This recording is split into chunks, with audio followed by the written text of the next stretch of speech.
Hi. Today I'd like to talk about my favorite subject, emotions. We all pretty much acknowledge that we're emotional beings. We don't necessarily understand it. We speak of women as being much more emotional, men being not emotional enough, not understanding enough, which is another way of saying that women are much more at the mercy of the hormonal system than men who end up in their heads being all analytical. It's not quite like that, but there is some truth to that. Um, for myself,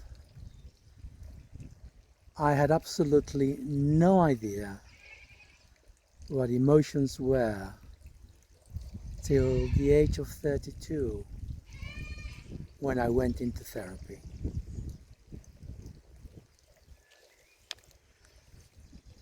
So I will give you a little bit of my background because I wish to discuss emotions from the point of view of my experience, not from what I read anywhere, but what do I actually know.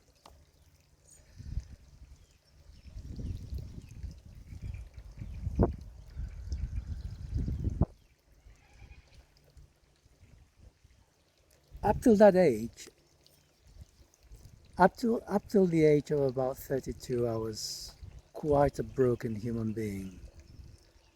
I still remain so for quite a while, but up till then I was really broken. When my mother initially put me into an orphanage at the age of 3, and at the orphanage I met this beautiful nun who took a liking to me, and she became like my surrogate mum. And I hadn't realized till much later on in life how much I had depended on her to be like a mum to me.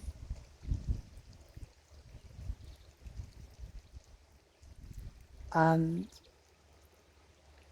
I think I was relatively quite happy. Uh,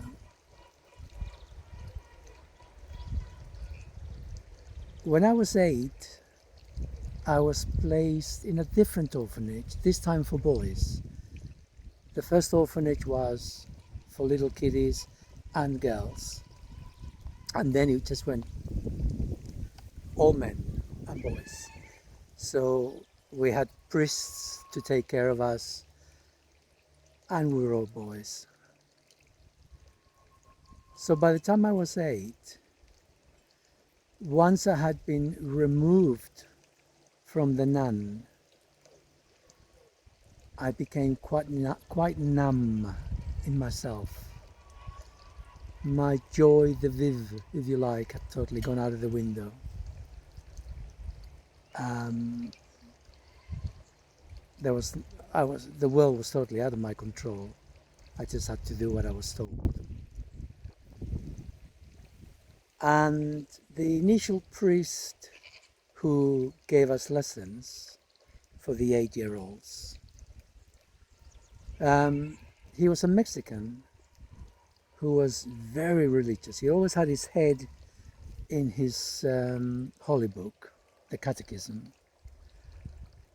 This being a Catholic place. And he, in hindsight, he must have been, I have no other way to explain this, a bit of a sociopathic personality, if not worse. Because when confronted with this little boy who was in a semi-catatonic stupor state, totally numbed through grief of two mums, having lost two mums. He used to hit me. So he asked us to make drawings of religious figures from the catechism, and my drawings were ridiculously bad, and he simply assumed that I was being obtuse, so he would hit me to help me to improve. And then in Spanish there's a word for dog called, if I can pronounce it properly now, perro, with a double R. The R resonates. I couldn't do that when I was 8, nearly 9. And so he took it on himself to hit me, to help me, to keep me together. You know, when I was 6 years old with the nuns, I had a prodigious memory. I knew the whole of the Latin Mass and could just repeat it verbatim even after months of saying nothing on the subject. And by the time I was 10, the priest thought that I was ignorant, useless, will never amount to anything. They said to my mother, don't waste your money on extra teaching. He's just not there, he's not with it. And what the priests didn't know, I didn't know either, is that if there is spirit within us, as human beings, as children, the last line of defense is rebellion. You either succumb and become totally dominated, or rebel. And this was my survival strategy, to rebel against everything that these priests were trying to ram down my throat, which usually was of a religious nature. So forward to me a few years later, and now I'm 32, and I've already spent about 14 years desperately seeking meaning in life. So I'd moved to the UK, and I sort of moved through the world in this sort of semi-stupor, unable to learn anything, because I was so traumatized that I would have been considered just that, stupid, spastic, incapable of learning. And they were right. I mean, I was pretty much incapable of learning. I was split within my psyche, and I had totally cut off from my heart, and my emotions were rudimentary, to say the least. But within that, there was a spark, and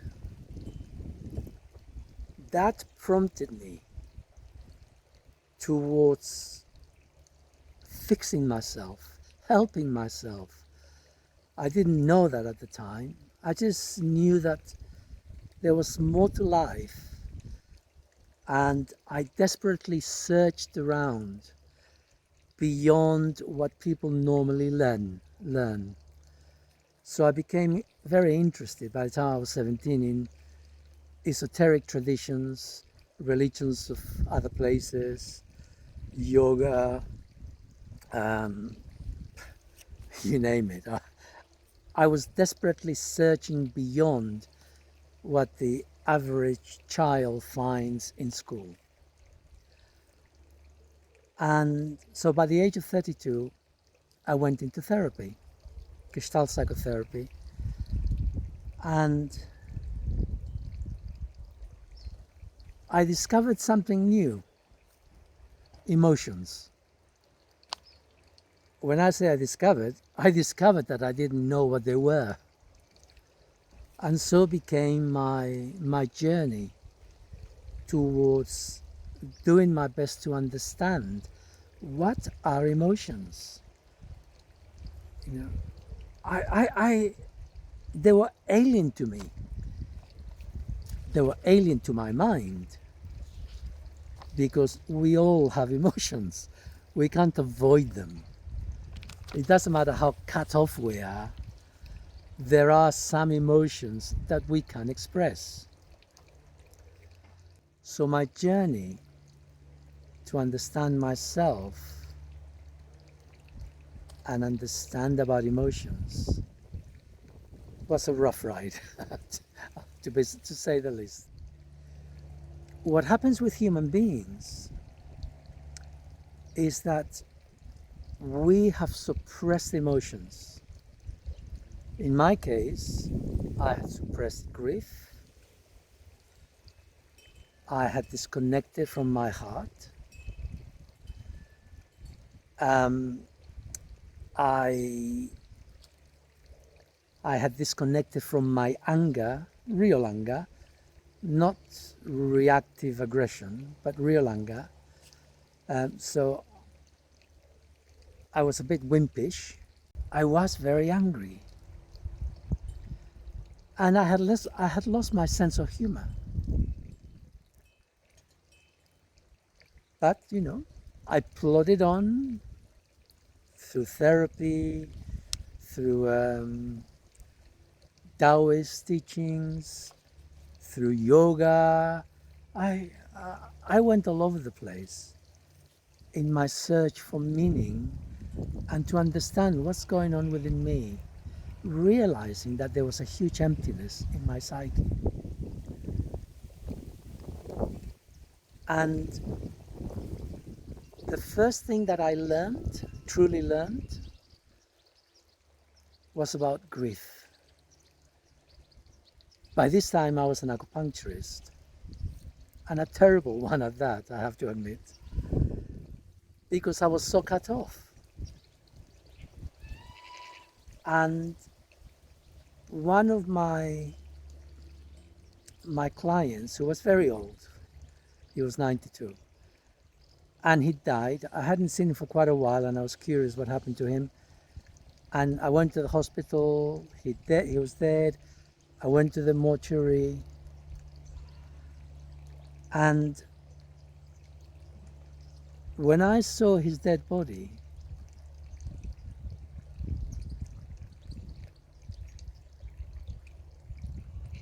I was completely overtaken by grief. For about 10 minutes, I couldn't stop crying. But I was crying not in a sort of avoidance of the pain. I was crying with a heartfelt emotion of loss, which I couldn't describe. I had no words. It rocked my whole being.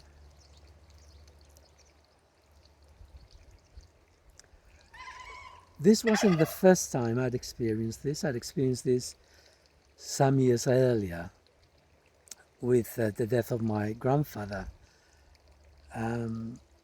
About 6 months after he died, I'd been given his watch, and one day looking at this watch, it just suddenly hit me and I experienced that loss.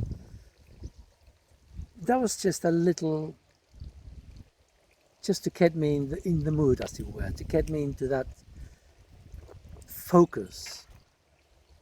But the death of my client, that released a huge emotion which had been held in check in my body structurally throughout the whole of my life.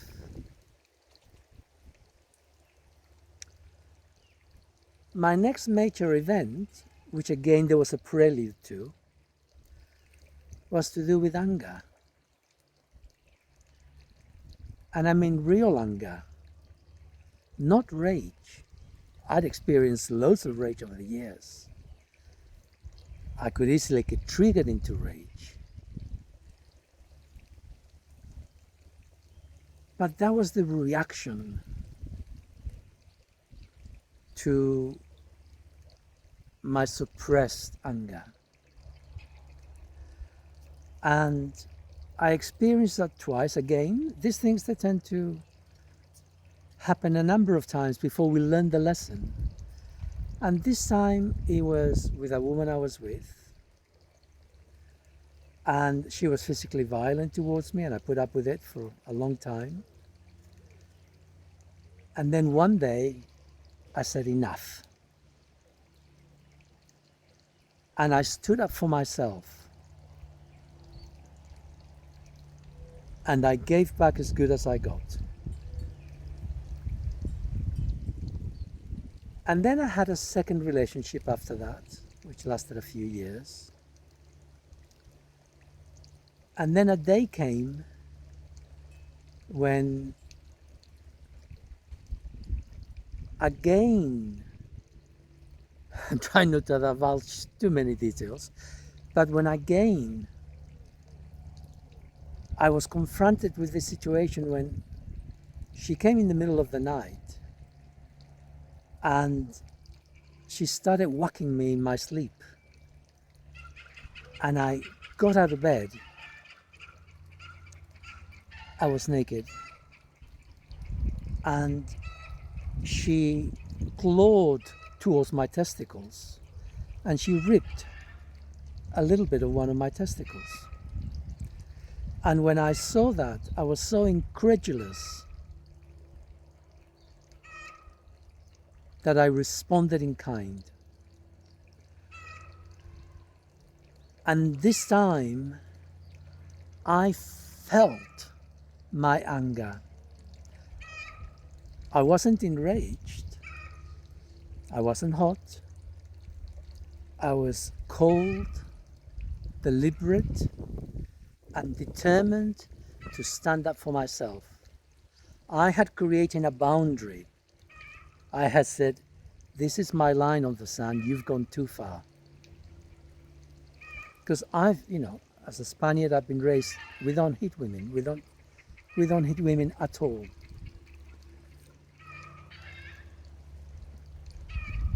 But this time, I did. And I stopped pretty quickly for one reason. Because she was saying, go on, hit me. And I looked at her eyes and there was no one there. She was lost in some purgatory of her own.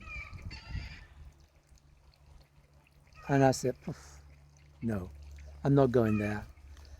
And I stopped and I went to the hospital and I got some stitches in my testicles.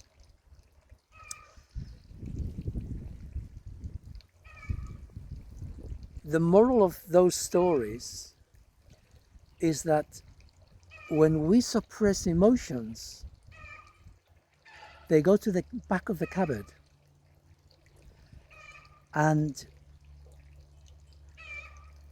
they then go into the environment. And then we find people, or people find us, where what is suppressed within us somehow is evoked by these other people.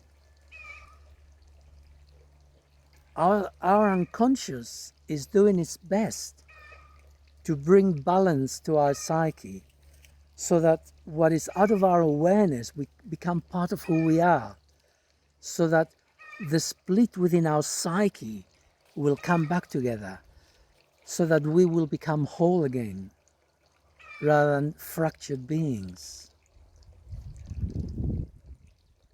And so there is no blame. For me today, there is gratitude because these women helped me to connect with the real anger within me, which had been suppressed, the lack of self-worth,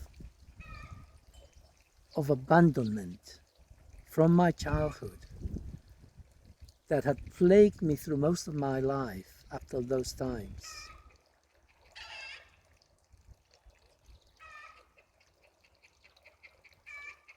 They helped me to learn to stand up for myself, to value myself. And in the process, I released, or should I say, I re-owned my ability to experience those emotions, which I can now experience at a moment's notice if push comes to shove. I have no difficulty experiencing anger. I've experienced rage most of my life, but now I can experience anger.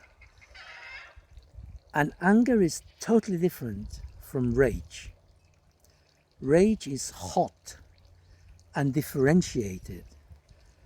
Bull in a china shop.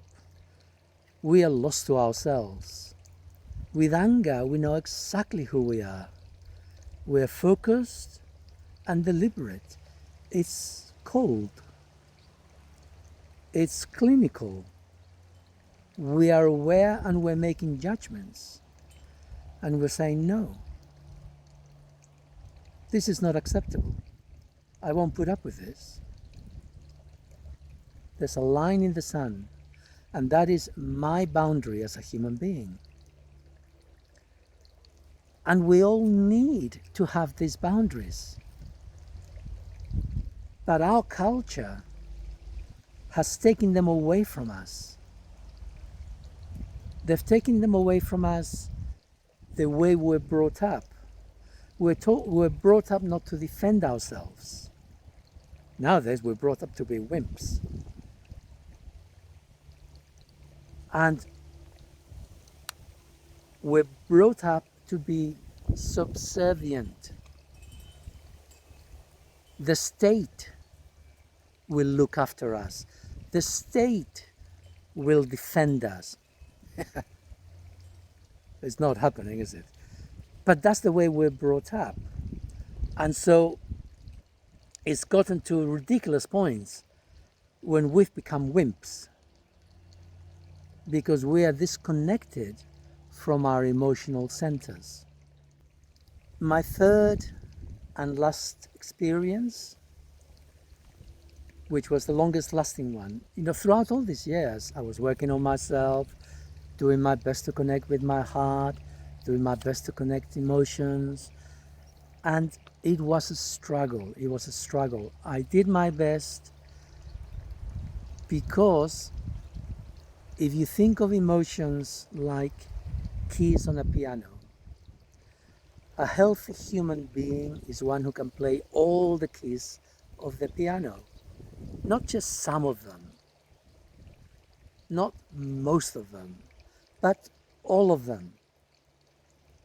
You cannot play a concerto if you're missing a few keys from the piano. You've got to be able to do all of them. To be alive, to be a human being, to be present, to exist, to say, I am, I exist, I'm here. We need to be able to play all the keys of the piano, because otherwise it means that there are still suppressed emotions in the cupboard, behind us, in the unconscious, and they affect how we are in the world. We are pawns. We are marionettes. We're at the mercy of something which is out of our awareness. So my last one was to do with when I was coming up to my 60s, and my mother and I would reconcile many years previously, but I was never happy. I liked my mother, but I couldn't stand her. She was never my mother. She was my mother, but she was never my mother. Her grief was I would never call her mum. I would always call her by her name, Amparo. And she used to be quite rueful with the friends when she said, oh, never calls you mum. No, she always calls me by my name. It's funny. I was so angry with her. And so our relationship was always a little bit topsy-turvy. We could speak on the phone, and she had a great sense of humor, we'd laugh.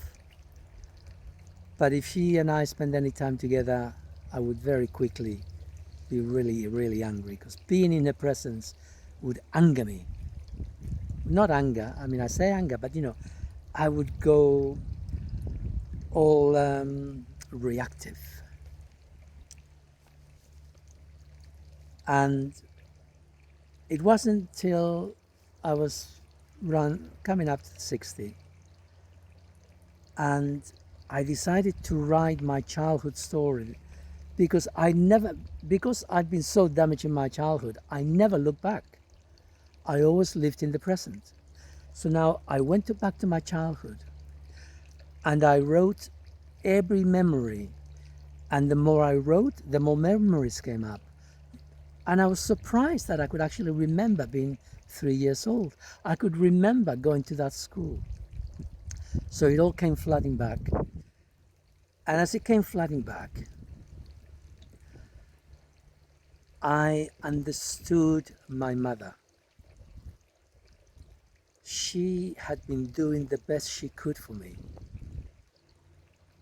I won't go into my life story in that sense, but there were reasons why she did what she did. And I understood that. As an adult, I understand that. And I understood as I was writing that my anger was totally misplaced. That she loved me in her way. She'd lost her mother when she was young. Talk about stories repeating themselves across the generations. So she suffered the loss of her mother, and now I suffered the loss of my mother. And so it goes on. And once I completely understood, I say completely because from my perspective, my anger with her, I understood why I felt the way I did towards her, and that it was misplaced. And with that, I let her go. And I managed to say goodbye to her before she died and express my sorrow and to say that I loved her.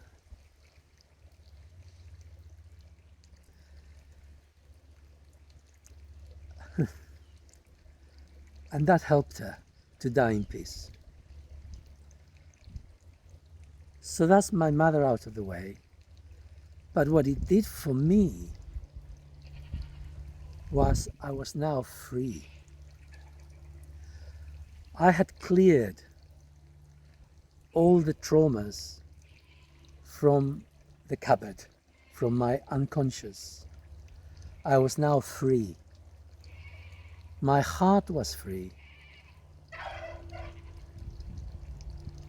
And as a result of that, and I'm going to stop here, as a result of that, I made a real connection with this being beyond me, which I call Charlie, who has been with me ever since to help me in teaching, therapy, you name it. He's part of me now, and I'm part of him, and we work together. But I needed to get to that point before this could happen. There was so much more I wanted to say, but I'm going to stop there. Bye for now.